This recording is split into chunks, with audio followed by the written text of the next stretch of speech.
Yuma, and welcome everybody for this paper session. And we are about to start with Ben's paper on looping slowly diffraction through the lens of nostalgia.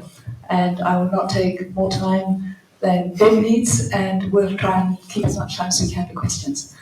See you shortly. Thank you. Good morning, or wherever you are in the world, good afternoon. I'm just going to start very briefly. I don't want to make this a political talk, but I do want to mention about Palestine and my concern with it. And just a little anecdote. 2 weeks ago, a student walks into my office and they've done great. They've passed their course and everything. They're about to graduate. And they tell me that they've lost two family members overnight from bombing of a hospital in Gaza. And we both had a cry because, well, I just can't. Yeah, so it's a privilege to be here, but we should always be thinking of other people who are less privileged to us and the crazy stuff that's going on. Okay, sorry. I just had to say that because I think it's important. Anyway, my talk is about tape. It's about nostalgia. Well, it's not really about nostalgia. It's about how tape and older processes can influence how the way we design musical instruments, but also about sustainability, about reuse, and about not always new is the right answer to everything, And I'm not against technology. I love technology. I'm a computer scientist. I've always done that. But in the recent years, I've thought more and more about, complexity and things like that. So this talk is just some work that I've been thinking about. And but at the end of the day, why I really love tape and when I think about it is captured quite well by this Paul Klee quote, where Ingres is said to have created an artistic order out of rest. He wasn't that interested in change and things. He wanted to kind of keep things as it was. Whereas Klee has this nice thing where he says, I should like to create an order from feeling and going still further from motion. And of course, tape is all about motion, right? And when we're playing with physical tape, I mean, you can do it on the computer too, but for me, there's something very magical about playing with physical tape where you can literally just touch it and stop it, get it to wobble and do weird things. And you might say break it even, but sometimes it does break. I'm really interested in that from a performance point of view, and music. All the music I make is with tape.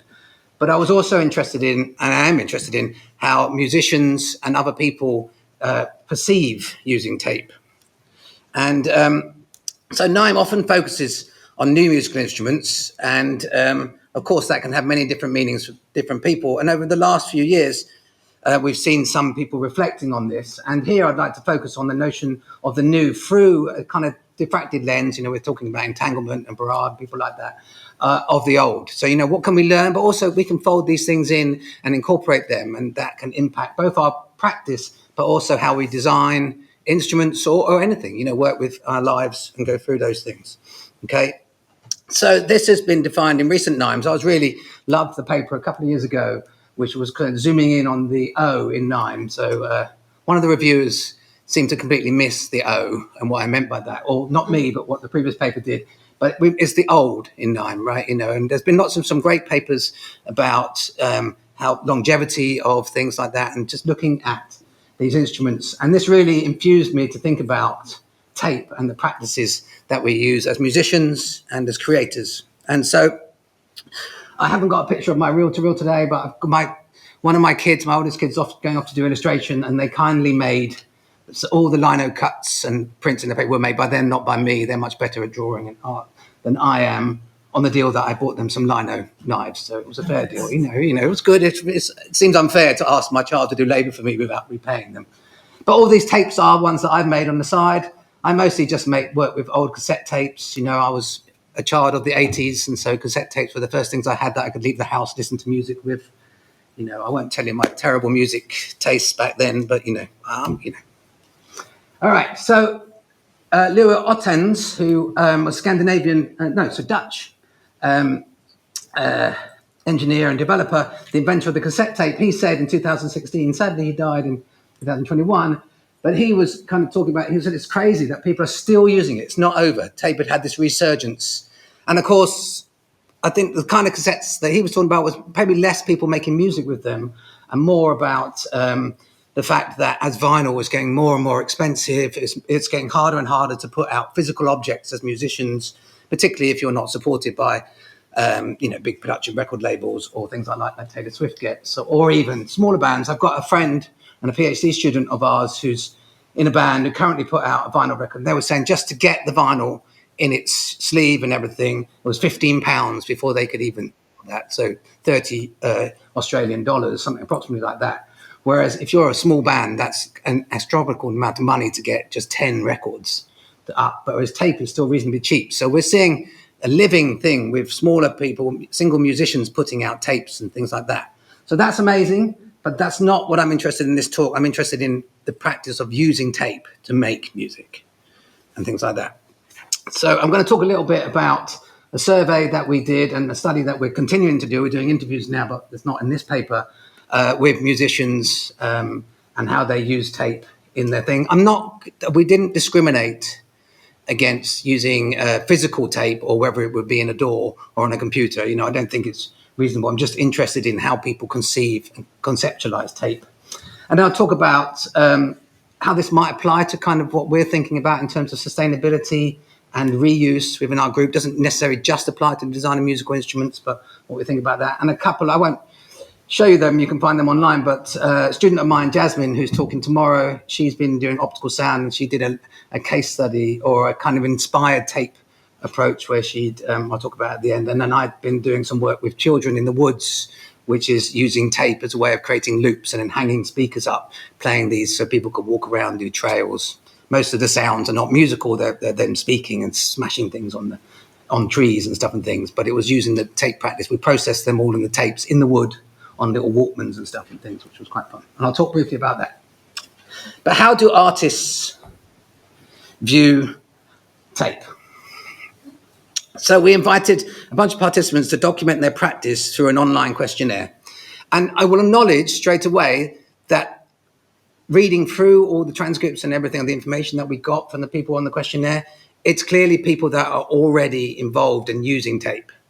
So we've narrowed the demographic down, not on purpose, but just they're naturally selected. People who wanted to do the survey were more likely to people that were using tape, and particularly using physical tape.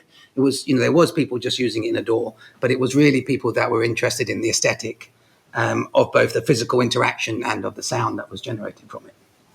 Okay, so 42 people with an average age of musical experience of between 4 and 52 years, 24 years, 4 to 52 years. Making music. And it was a diverse array of perspectives and descriptions emerged when attempting to define how tape is used in the process of making music. And I'll highlight a few takeaways here. And there's lots more details in the paper because obviously I can't go through that. And as kind of be expected, I think this is what I was trying to draw out. I think more than 50% of the participants said that tape was integral to their workflow and preferred a hardware or DAW-less workflow over working in the box. So there are quite a lot of music. There's quite musicians, and I'm trying to tease out here not people maybe more classical instruments where people are playing the piano and guitars and stuff, which is clearly out of the box, but people that are electronic musicians. Almost all of the participants that took part in the study said that they tended towards being electronic musicians rather than acoustic or other. They might do those other things as practice as well, but they put down that they saw themselves as electronic musicians. And I don't know if that's important, but it felt relevant at that, so forth.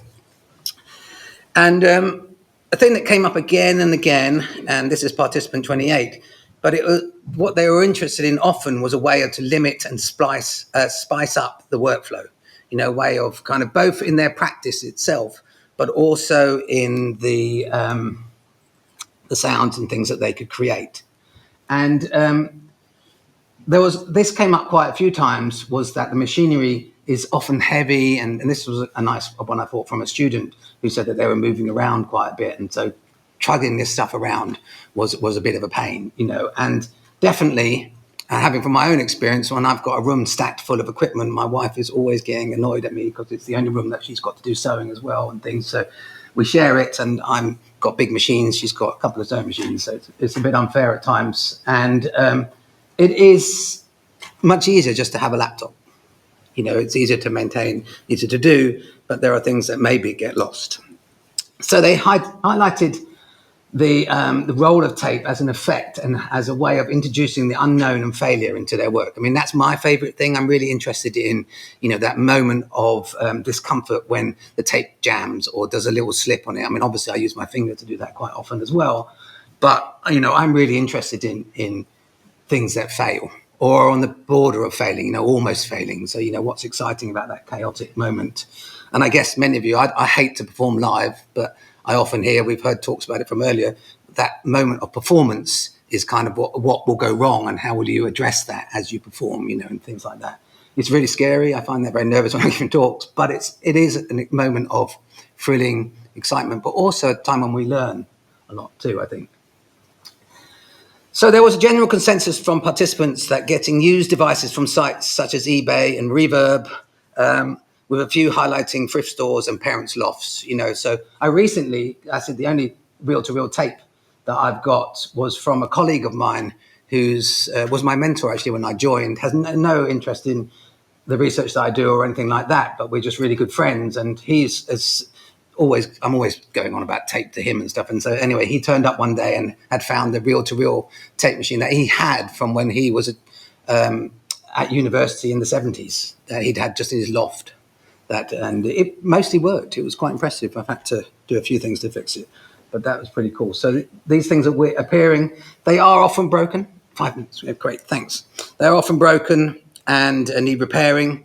And, so that does obviously mean that you need to have those skills or access to those tools to do that, and that comes with some sort of privilege that not everyone has. And so again, I think a computer and a technical platform can be a very enabling thing for many people that don't have access to these additional facilities.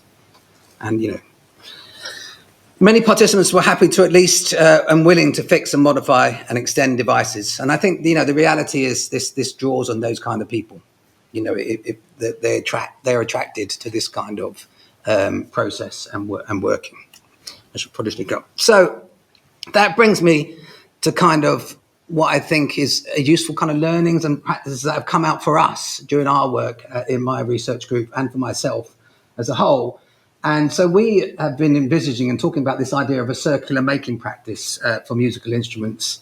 And when we generalize it to just making in general, and here where we kind of see that some things will end up in the trash, but we're trying to minimize the amount of things that, so there's a really nice paper I noticed Andrew's in the thing here about bricolage, which kind of thing, finding things around and taking that and putting them together. And so this kind of fits quite well in this idea that we want to find, not just always buying things off Amazon and picking up things, just taking things that are available and reusing those. And if you're working with things like tape and things or any kind of remaking, the skills that you are building can help enable that if you think about it and put it into practice. So we've come up with these kind of priorities that whenever we make something now in our lab, not all of us, just there's a small group of us, a subset of that, to prepare for the full life cycle from inception to disposal, to plan for maintainability and longevity, and to consider the sustainability and impact of the processes employed and the other technologies upon which we are built. And I don't want to give you the impression that we are building some sort of utopia or that we are in any ways perfect. This is a list that we try to think about as we're doing things. We still buy things from Amazon. Of course we do. I'm not, But, and this is an example that I built last year, a little musical instrument which is controlled and completely made from things just found in the lab and recycled cardboard, which is a process I've been working on for some other projects called Crafty Science, and a little max patch that is noise sounds that can be controlled with the controller and instrument because it's got a piezo built into that. I won't play that now because I haven't got that much time.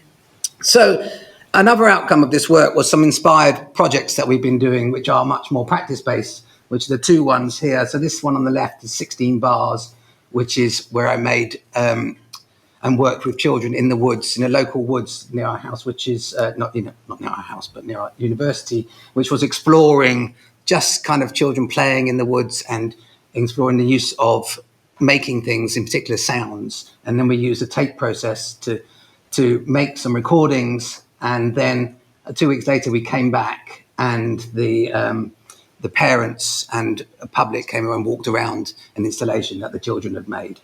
And then on the one on the right, which is here, is 1 minute. Okay, the last slide is my PhD student, Jasmine. She's going to be talking about this little advert for her talk tomorrow, which is about optical sound and the pattern organ that she's built.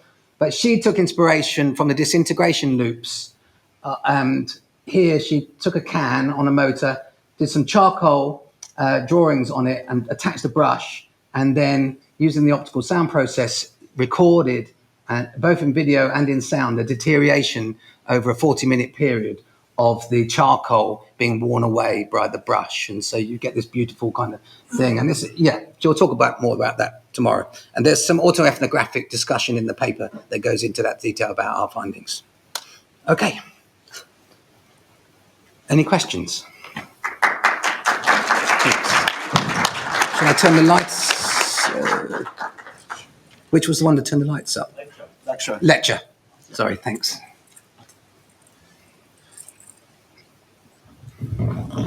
Oops. Thanks, Ben. You're making me nostalgic for my Reeboks. That's wonderful. And you're right. I think there is a lot of interest in how we are delving back into these legacies and histories of our machines and revitalizing them. Any questions? There is already a question in the room. Wonderful. Thank you. Oh. Is there just, oh, there it is, okay. A lot of what you're talking about really reminds me of ritual, and especially the feedback you got about it, the technology not being portable, right? That creates a space that you have to go into, similar to like a temple or a cinema or, a stage. And of course, loops feel very ritualistic as well. And so I wonder if you guys have found that as well, or seen that similarity, or sort of looked into? Yeah, so I haven't looked into that. I mean, I agree completely. I think it does. And I would be lying if to say I've looked into that specifically. I mean, I've thought about it, but we have a really good student who's got a paper tomorrow, Patricia, who is Colombian, and a lot of her work is looking into exactly that, around rituals, around Ardenian kind of based rituals and loop. And so she's built this kind of sequencer that is following from a decolonization, like pre-colonization in Colombia. And she talks quite a bit about that, I think, about this idea that you need to go to a space and work with people. And so so I think that makes a lot of sense. Yeah, sorry, one thing I also forgot to mention is that the sort of vintage aspect of it also feels like you're going to a temporal space as well, like the nostalgia. It's like part of the ritual. Yeah, so that's, I'm struggling with that at the moment, because I think you're 100% right. But I mentioned it yesterday when the keynote was on, and I mentioned at the beginning of the talk. So I grew up in the 80s. I still listen to music on tape quite a bit, and I've done that, forever. I mean, I had a little bit of a gap, I think, when I moved to the US. But so I can't separate it at the moment, whether it's a nostalgic thing for me or whether it's, an important kind of, and I don't have enough experience around that social political kind of community thing to know whether that's the case. I'd like to think it is, but I don't want to say, at the moment, I'm nervous about making any kind of pronouncements about it, because I think it's, I haven't untangled it yet. But I definitely think there's a lot to unpick there. And I think the move to digitalizing everything and everything being, simplified in quotes or stuck away, we're removed from the materiality of it. The materiality of music and things is still there when it's an MP3, but it's much more removed. And that scares me, I think. When I pick up a vinyl, I can get an idea of where it came from. I can see the environmental impact in my hand. But at the same time, I also get this really nice, visceral kind of, enjoyment of, remembering when I was a kid, unfolding those double sleeves of The Cure and, whatever it might be. So there's all that tangled up that needs unpicking. Yeah, even the tape itself feels like something like prayer beads as you move it. Yeah, 100%. Now that I really love, and I love the way, I often have it wound round, and there's a whole process of just touching it. It's really, I find that, it's peaceful. It's mindful. 100%. So I don't do yoga and stuff, but that stuff, when I go into that room and touch that tape, I feel a lot better when I come out an hour later. 100%. That I do believe. Yeah. Thank you. Okay, just while the questions are going around, could Isaac, I'm not sure where Isaac is, the next... Isaac is online. Oh, it's online. Okay, great. So I don't need to call them to set up. That's good. Next question. Thank you. So it's a fact of life that machines must be maintained in order to keep them for the long term. So I'm wondering, you mentioned individuals repairing their machines, but I'm wondering if you've mapped global communities that collaborate to learn how to repair and maintain these machines. Yeah, that's a good question. And so the answer is no, not yet, but it is something. So we have quite a vibrant maker community in Bristol, for example, and I am engaged with that. And Jasmine, actually, who is talking tomorrow, I keep talking about her. She's a very inspiring PhD student, but she is one of the maintainers or leads in that, helps maintain the maker community in Bristol. And we have started to think about reaching out and looking at those different communities. And I think there is, obviously it happened with the 3D printing and those kind of the growth in those communities. And there are ecosystems, certainly within the UK, I don't want to say beyond, but I imagine, of course there are. And, in Berlin and places like that, where people are supporting other people help fix machines. Like I can't, when I first learned about tape, I didn't know how to fix a tape, but there's other people in Bristol who's helped me do that, and things. So I think that's a really interesting area.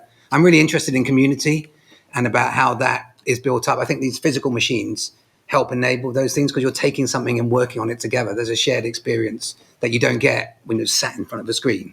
At least it feels like that to me. Again, I haven't done studies on that. So, yeah, I think that's really interesting future work, and that's one of the things I want to do. I think, yeah. Thanks.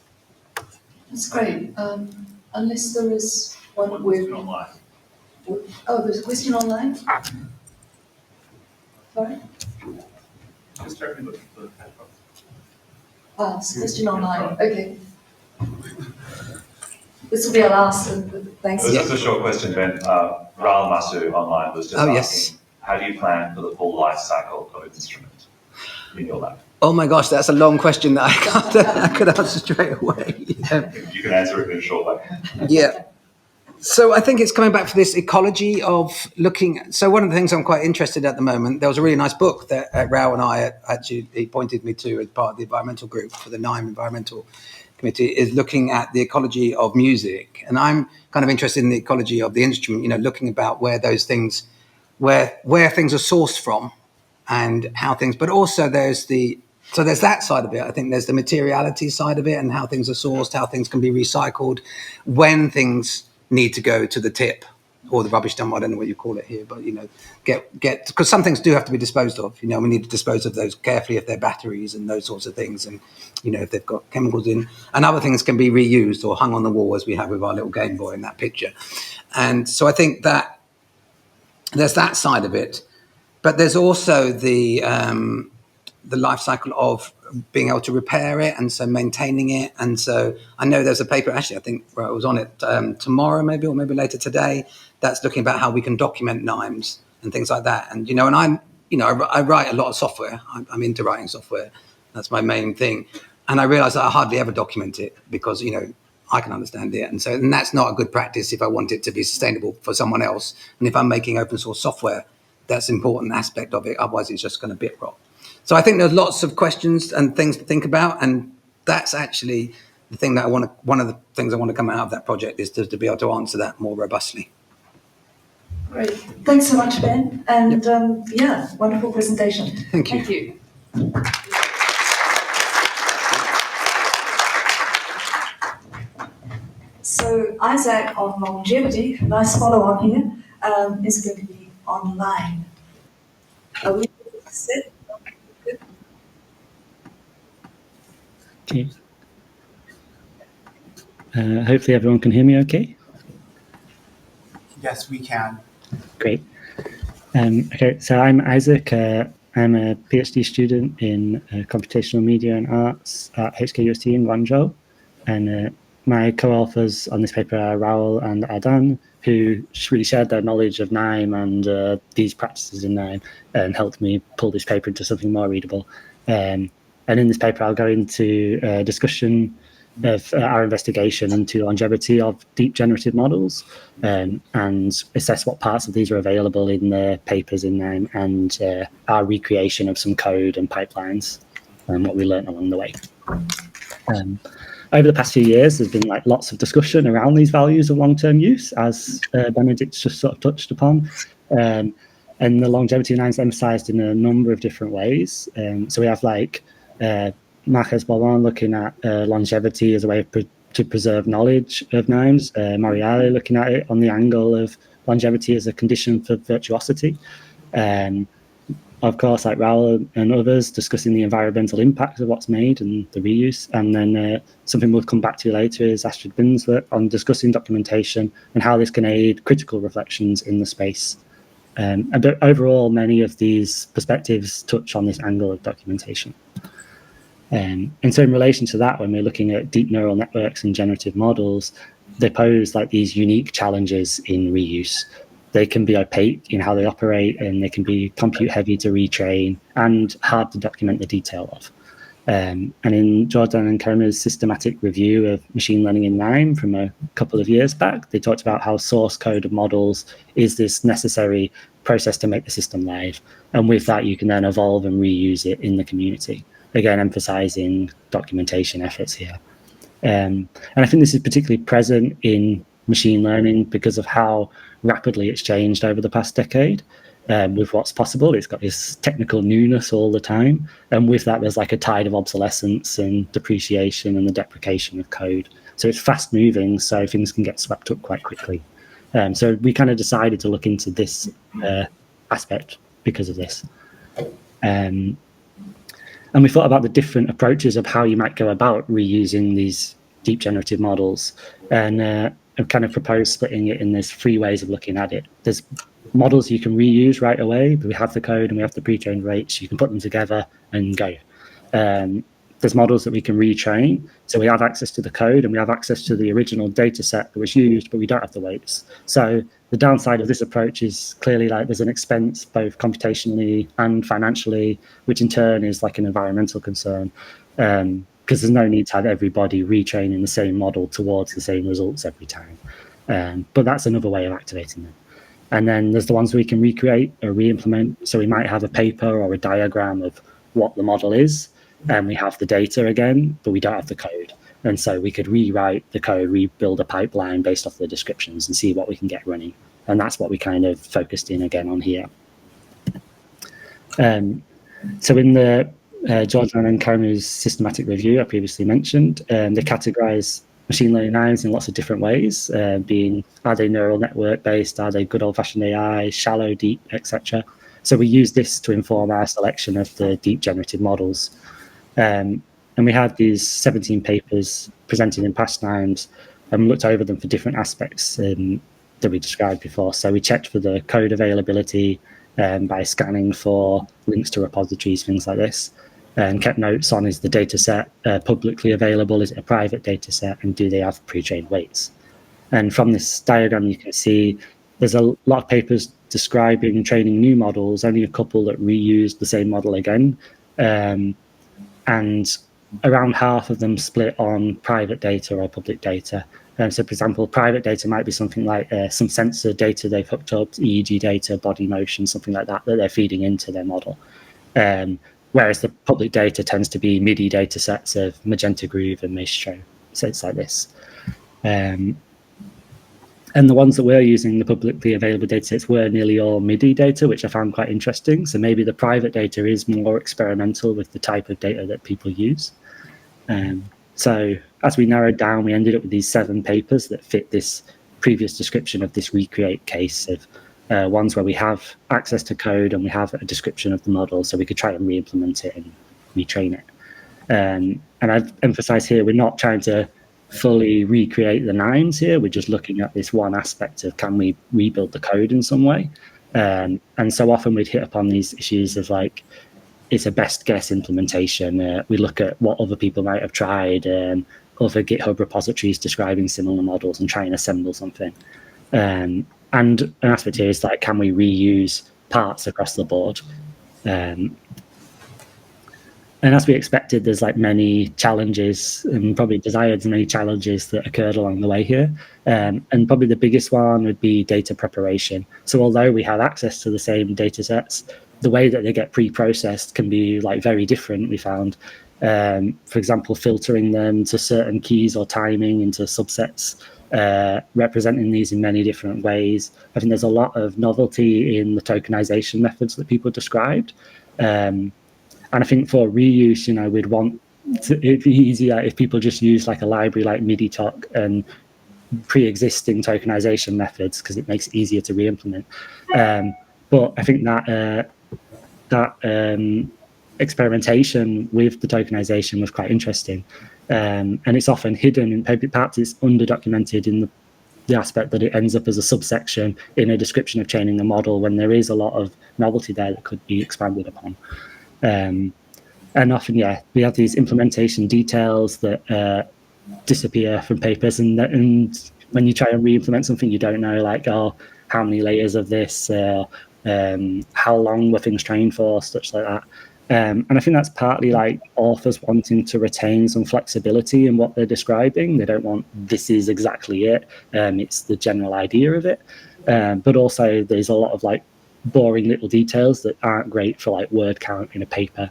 But again, that would probably underscore how having supporting materials is valuable if you value that reproduction. And another point here is that we were just working on my MacBook. We didn't have lots of GPUs, so I wasn't training these models to full completion to compare the quality of the sounds coming out of them. It was to start off training something. If we saw some kind of promising sign in like a loss number declining, I'd give that a thumbs up and stop it and say, okay, we've got something that kind of works there that we could go further with. But yeah, maybe a detail here is that in papers, it'd be nice to know. Only a few of them would mention exactly like, we used however many GPUs for however many hours with this much VRAM, etc. That's quite an important detail when you want to know at the beginning, can I even go about doing this, or is it going to be too expensive or difficult? And with the benchmarks in mind, we often see these like subjective listening tests, and I think maybe thinking more around like how would we compare something that I've remade to what someone did in the past? Is there some kind of benchmark that we could agree upon, or even just place in a paper like, we noticed it does this at this point, then there's some way of comparing it. And to reflect upon these like practical observations, we wanted to connect this back to the wider discussions. And so in this like diagram, you see we have these like nodes of BIN's 5 documentation principles, and we kind of suggest here probably kind of obvious concerns, but the availability of data, the availability of weights, the design for reuse, and all of these architecture hyperparameter details. And at first we tried to connect these together, like connecting openness with availability of data, but we found like there is just a lot of overlap. And it's more of like a web than a to-do list of documentation. It's these are interesting things to try and think about while you work upon it. And I'd also note here that most of this work took place 18 months ago.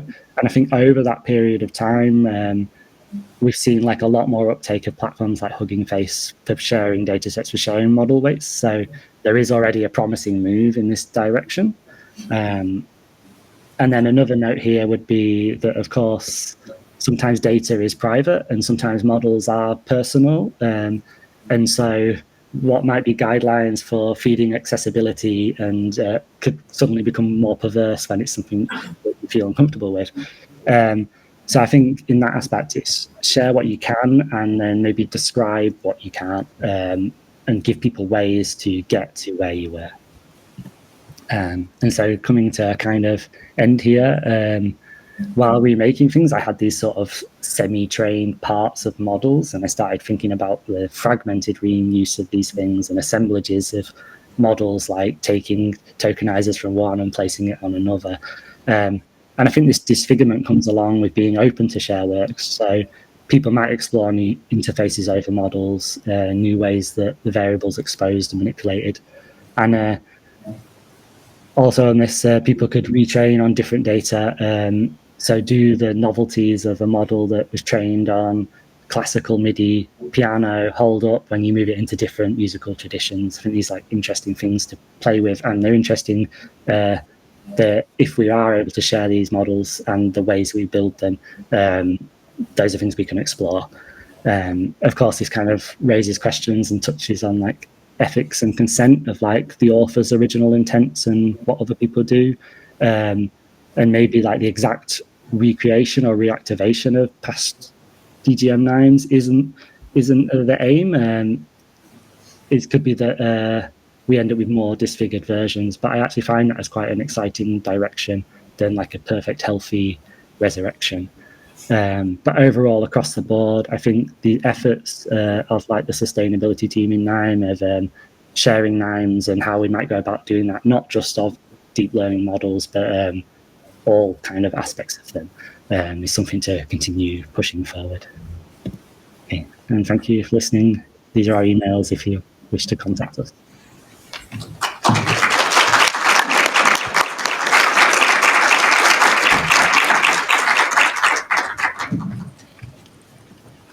Thanks so much, Isaac. Can we bring we've got the lights coming up on the house. Questions, and while we go for questions, could the next presenter please come and set up? If the next presenter is in the room. Yeah, great, thank you. Isaac, I loved your expression, your preference for a disfigured version rather than a perfect resurrection. How far is disfigurement sort of loyal to what it's meant to be working with and on? I'm not sure how to think of that. I think I found that the disfigurement, it kind of brings a new life to things. It makes you appreciate what the original authors did with their work, and like where they got to, but it then allows you to like steer things in a new direction maybe. And there is like, I mean, it goes back to the Frankenstein. There is this like, as much as the character is like the monster is a monster, horror, it's also something that is trying to live in the world, and it's an interesting character to play with, I think. Yeah. Any questions up in the room? I've got. Okay. The other thing I was thinking when you were talking about share what you can and describe what you can't. It seems to me that a lot of the questions that your work is raising are of an ethno-methodological order as much as anything. They're kind of ethnographic and almost anthropological questions that you're posing, because describing what you can, what constitutes a useful descriptor in one period might be looked upon as totally useless in another. So I just wondered if you could comment on that. Yeah, I mean, it's something I noticed on, say, like GitHub repositories. They often have, how do you run it today? And so they'd be like, oh, you do this, you do this, you do this, and it works. And then you come back to it 5 years later and it doesn't work. And so maybe it's like thinking of that as well. Like, how do you write a description of like what would this world exist in a future world and how it might go about working? But yeah, I'm not an expert in like the anthropology of it all, so it's difficult for me to be specific there. But I think it's those thinking ahead all the time, and just the awareness of that is useful in this aspect. Yeah, great. Oh, there is a question up the back, please. People are running a long way up the room, Isaac. Oh, that was a good catch. Go Is it for working? Right. Okay, I'll be quick. Are you aware of the Software Sustainability Institute? I'm not, but like that. I'll look them up. I'll write down the name. I'm not aware of them, but yeah. Are based out of Edinburgh, but trying to address this problem of, I suppose, software being very disposable. And what can we do? What are the best practices to address this problem of like, the software's not going to work in 5 years, 10 years, or even like the next week. So they've got quite a good, how would you say, like basically a guide, and they'll actually advise you if you present them with your project, say, okay, this is what you need to address. in order to make this more sustainable software? Yeah, I'll take a look at that. I think I came from a background originally of working in visual arts and in exhibitions for artists in museums and things. And we often had this, we're going to put something in a drawer after an exhibition in an archive, and then maybe it'll come out in 5 years or 10 years. And we just don't know, are these things going to work? And I think that's where my interest on looking at this in NIME came from as well. But yeah, I'll write down that reference. Thanks for that. Okay, thank you. I think we might have to leave it there for time. Isaac, can we have another round of applause for this wonderful longevity paper? Thank you. And we will now be moving on to embodying sustainability with Xinran, right? Great. Okay, hello everyone, and thank you for having this opportunity to share some findings and insights in relation to sustainability in NIME research. I'm Xinran from Hong Kong University Guangzhou campus, and this is my presentation entitled Embodying Sustainability, Paving Opportunities for NIME Research. So let's begin. Okay, before we even get started, we need to first ask what is sustainability. There are frameworks or oops.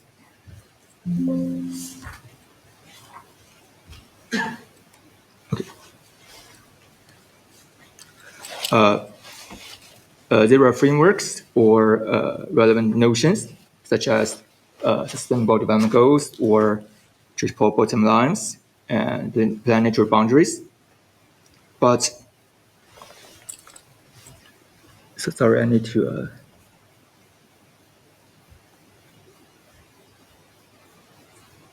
Okay.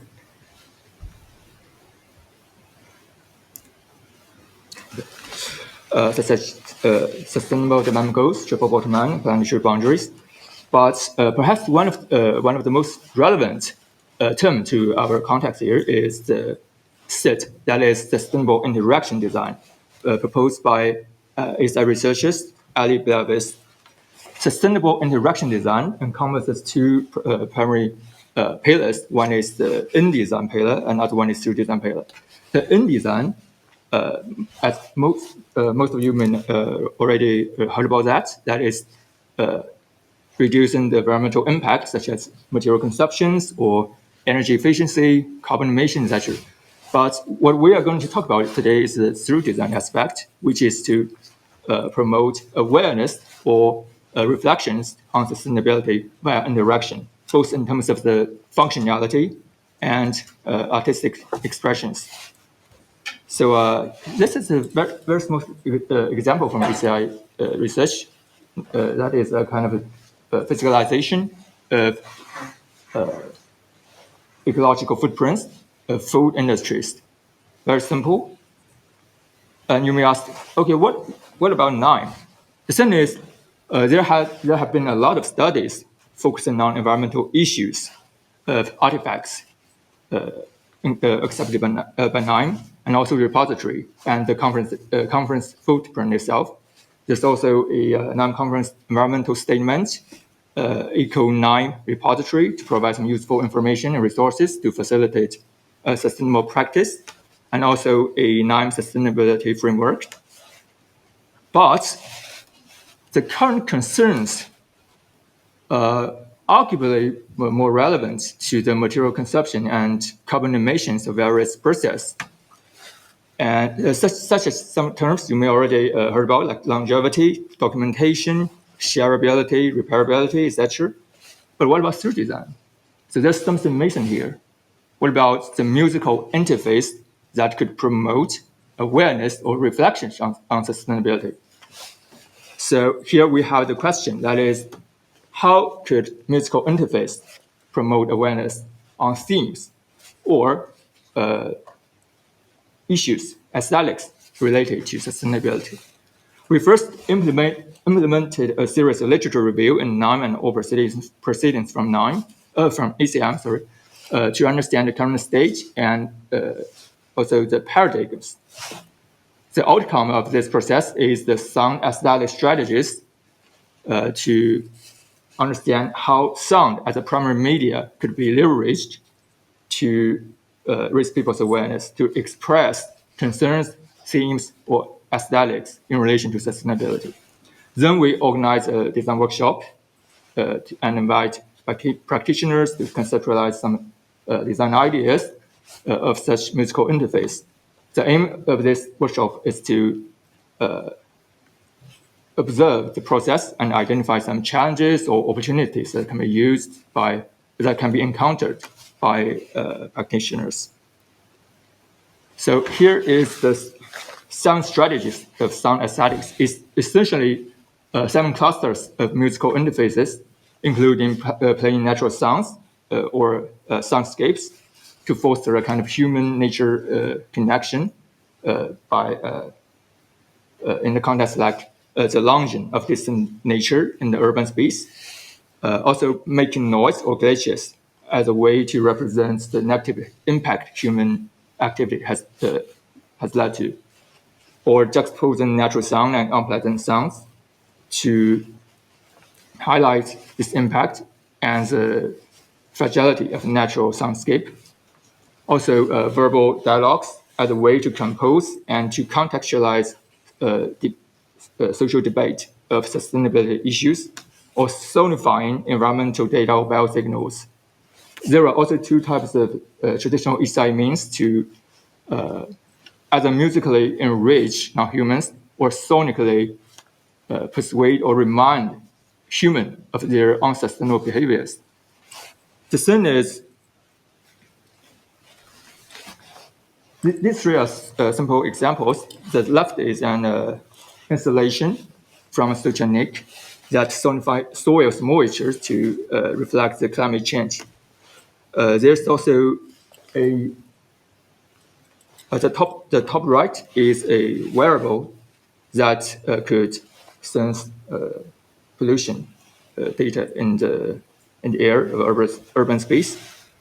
The bottom right is a telematic sound art that could help urban dwellers to communicate with the soundscape in natural environment at some time to listen to the soundscape of that natural environment. So see, there are different type of instantiations, different way to address different types of environmental issues, sustainability themes. We can say the 7 sound aesthetic strategies or 7 approaches are mostly sonification or sound art deployed somewhere, especially in that natural environment, and also listening practice to help you to attentively listen to that nature soundscape. So this is the 3 literature review we conducted in a sequence. Overall, we first implemented 2 literature review in NIME, and we identified 9 musical interfaces that explicitly raised awareness on sustainability issues. Later, we implemented another literature review in exam database to examine all proceedings with a similar key terms, and we identified 26 musical interfaces. The pie chart on the right side display all the themes from the 2 corpus. The thing is, the first interesting thing to say is that we have 2 common themes that appear in both corpus, that is climate change and pollution. But something unique is, in NIME, we found a very unique theme, the waste revaluation, that is to use waste electronics, waste materials, but not just for longevity or reusability, but to utilize its aesthetics. As for ESAM database, we found a very unique thing that is, like I said, human-nature connection. A lot of instantiations explicitly aims at addressing human-nature disconnection. Well, we could not find any similar cases in NIME literature.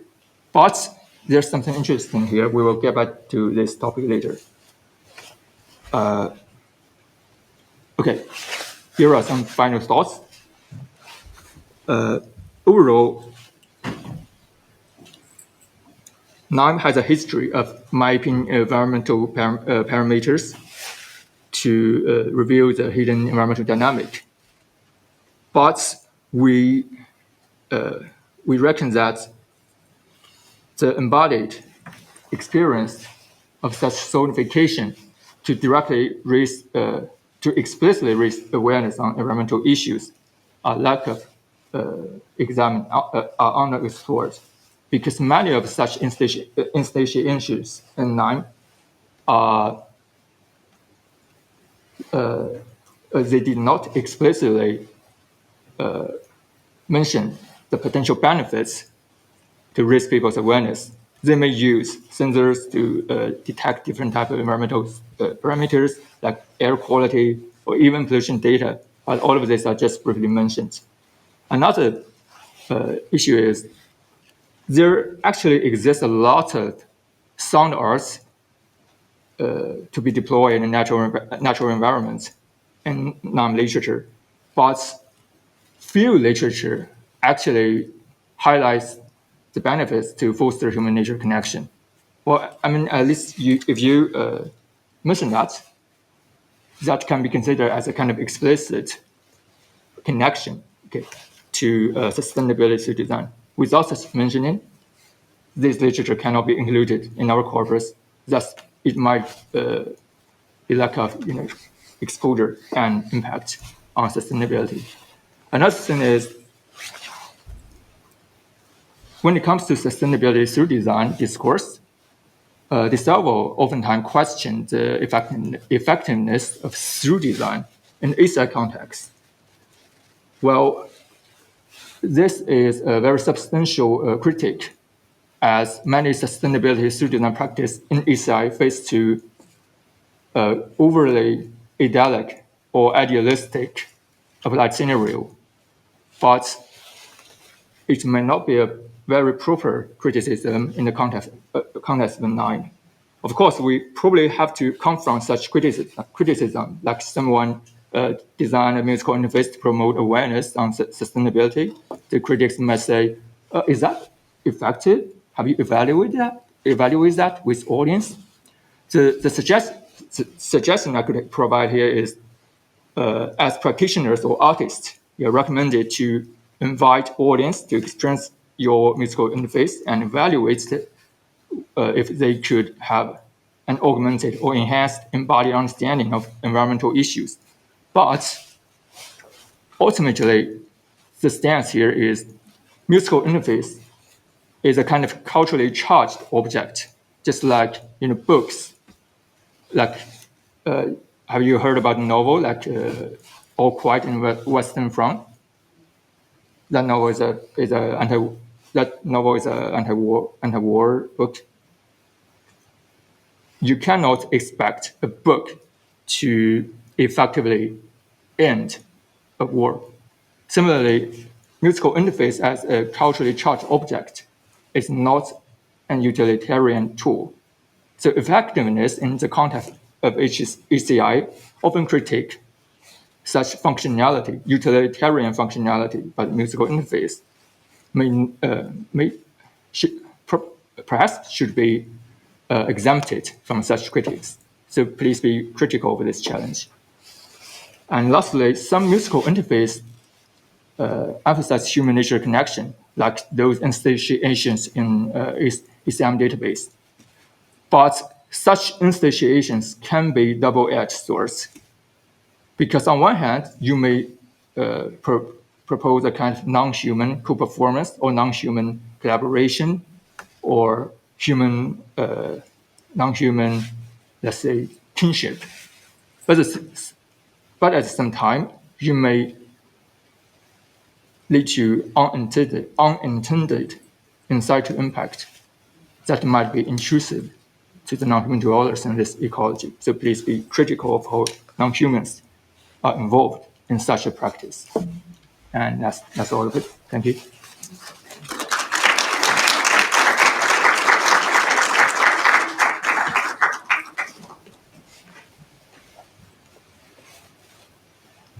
Thanks so much, Xinran. It's a really thoughtful paper. Questions, or do I kick off with one? Questions in the room while we feed through? Yes, please. Could the next presenter please, while we set up? Okay, great, thank you. Is the mic on? Hello? Okay. Thank you for the presentation. I was really interested in what you were saying at the end about exempting musical instruments from that kind of critique. And a lot of your presentations seem to be about like instruments that raise awareness of environmental issues, that get people thinking about that. And I think about art pieces is where the goal is to raise awareness, to sometimes like encourage people to go into activism or to like then be agents of change. Is that something that you see as a goal, or do you have like, when you're looking at these instruments that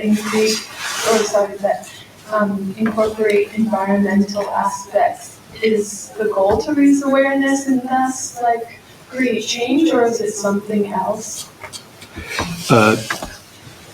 Thank you very much. This is a very good question. Based on the according to Davis, sustainability through design aims at raising awareness or facilitates sustainable behaviors. It doesn't mean it has to make a significant change, or it's really a matter of degree, because once you raise awareness, that can be considered a kind of a change. Otherwise, you're talking about real substantial change in lifestyle or everyday behaviors.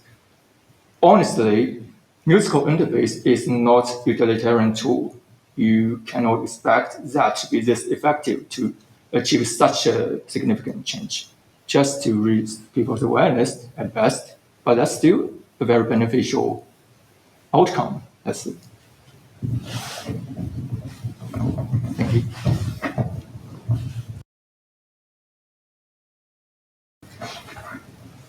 Can I put one to you? Thank you. I'm interested in the pie charts of the ACM versus NIME reviews of publications.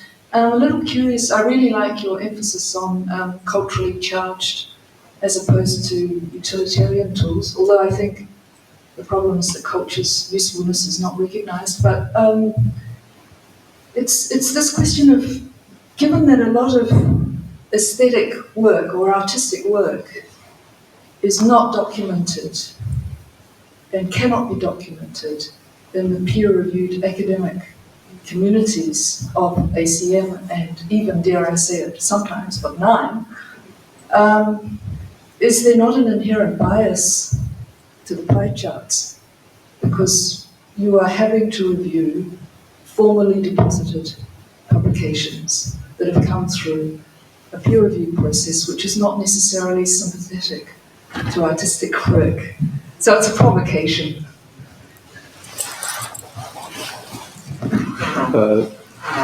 I would say for this paper, our focus is to synthesize the strategies that our primary concern. We want to understand how musical interface can be used to achieve that, and what's the common approaches. As for the distribution, we want to provide a general reference to let people know what kind of things can be involved. But in terms of the percentage, it's just for reference. And it's actually not our primary concern for this paper, as it's not a systematic literature review. It's using review as a method to synthesize approaches. Yeah. Any other questions? No? I think we're going to have time to catch up throughout the day, unless there's a hand going up, but that was really great. Thanks so much. And so another round of applause, please.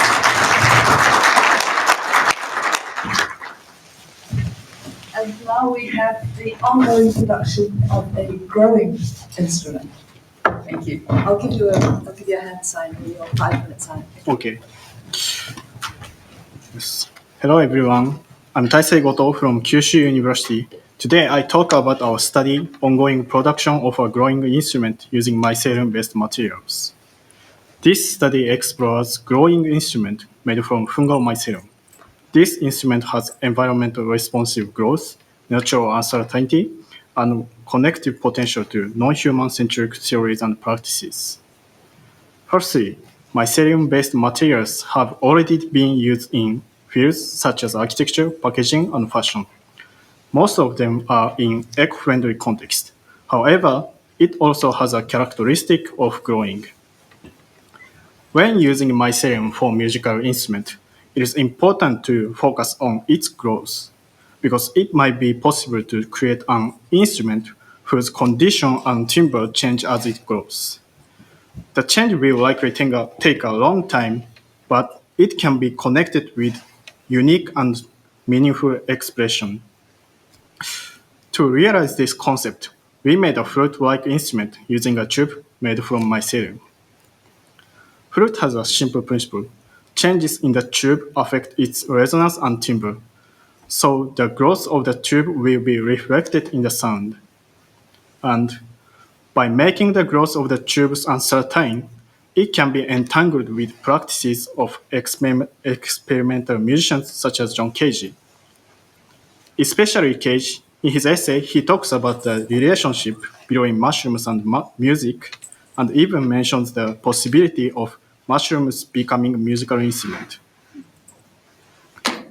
In recent years, people have collaborated with non-human partners.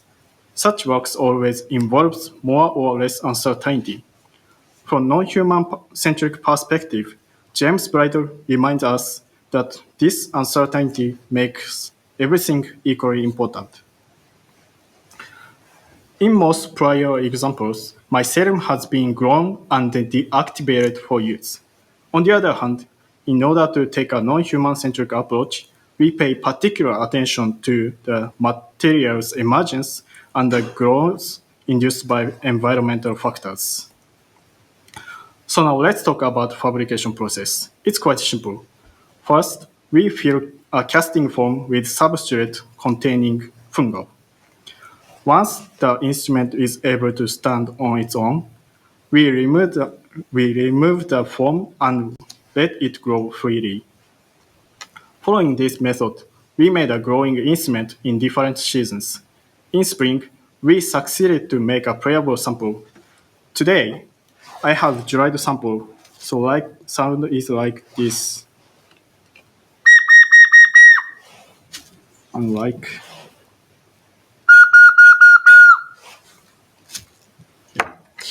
we were able to lengthen it with additional substrate, and it produced lower sound. During the summer, it failed to grow, most likely because of the high temperature.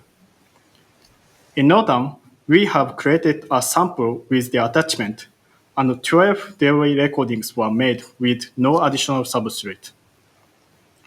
However, one day, mold suddenly covered the material, and we had to stop recording. During the winter, it failed to grow, most likely because of the low humidity. So, we encountered three typical outcomes: no growth, mold inversion, and a stable playable case. It depends on environmental factors, and no significant changes in the sound were noted in the recordings in autumn. Now let's move on to the discussion. The first insight is the potential of instruments that embrace natural uncertainty. In contrast to a stable instrument, we can be open to any chance, even the risk of mold inversion, because it could have meaning. It can be musical performance. Based on theory and practice, we need to discuss the significance of growing and performing with growing instrument. We look forward to hearing your thoughts. And even stable instruments change over time. So when we ask what is an instrument, we might center our inquiry on its capacity for change. This project is still in its early period, future research will require further exploration. Through this effort, we hope to expand the possibilities of growing instrument. Thank you for listening.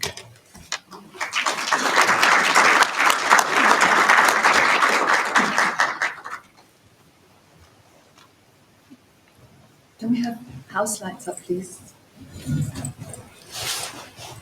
Thanks, Taisei. That's great. Thank you. Okay, we need to grow some questions, please. I'm sorry. Yeah, there's a hand up there. Well, there's a hand somewhere. Somebody was pointing to another hand. Wow, this is a direction. Hi. Hi. Great project. I was wondering what sort of mushroom spores you were using, like what type of mushrooms, and if you experimented with different types and if they grew at different rates. Sorry.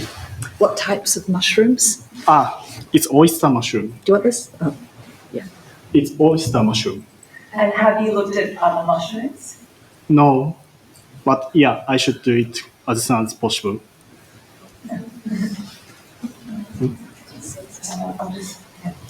Yeah. Another comment up here. I think mushrooms are a tricky topic in Australia right now. Thank you for your presentation. When you talked about creating the right conditions to grow the mycelium, it reminded me a lot of like when you're learning an instrument, like the time it takes to find the right pitch, the right tone. And I wonder if the growing process is part of the performance process, right? Like finding that playable state for the mycelium. So her question is when is the timing of? Is the growing process part of the actual performance process? Yes. So in my thought, yeah. For example, we can make 1 week performance, like so. Yeah. So first day, so it's like first day it cannot produce sound. Next day it cannot, but third day there is a little bit pitch sound, and 5 days later it can produce clear sound. So yeah, I think growing instrument can be used for really long-term performance, and then we can exhibit it. So yeah, and then can I introduce performance I did? Yeah, so I did this performance. I performed with using growing instrument. First, I prepared 6 instruments, which must be unplayed. And next, I lined them up in front of me and played them in order to according to the score. So in this performance, I found out whether sound was produced or not, and what kind of tone is produced during the performance for the first time. So yeah, it seems like a joke, but at least it's an example of how mycelium growth affected the performance. Thank you.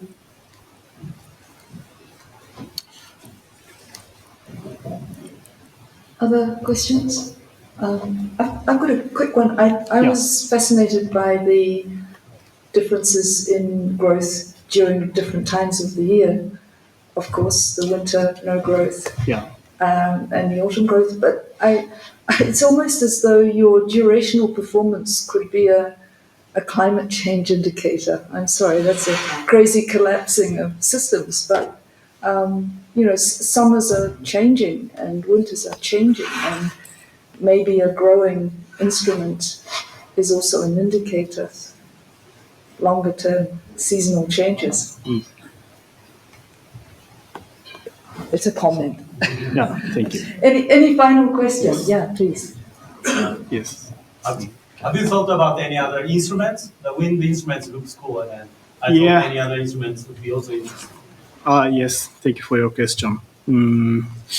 Yeah, I thought to try to other instrument like drum.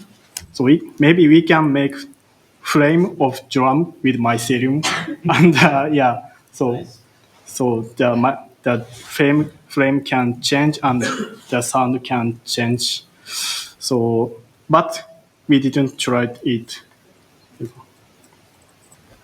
Thank you.